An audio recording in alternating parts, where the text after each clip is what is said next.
একটা সময় আমার জবা ফুল একটুও ভালো লাগতো না, কিন্তু এখন আমার জবা ফুল খুব ভালো লাগে।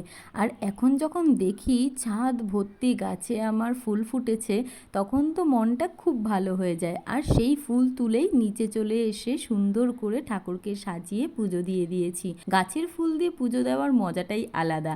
বাইরে দেখো, এইদিকে তো জোরদার বৃষ্টি শুরু হয়ে গেছে, আর সেই বৃষ্টিতেই চলে এলো আমার পার্সেল। অর্ডার দিয়েছিলাম একটা বোটের স্পিকার, আর স্পিকারটার সাউন্ড শোনা মাত্রই আমি তো খুব খুশি।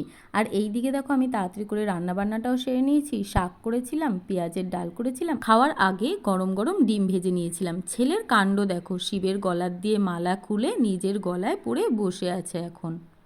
কি করছিস? কালকেই শিব ঠাকুরকে পড়ানো হয়েছে, আর আজকে তুই খুলে নিলি? হ্যাঁ, একা একা শিবের মালা খুলে নিয়ে চলে এলি? এরম দুষ্টুমি হচ্ছে কেন? তুমি কি আমার ভোলে বাবা?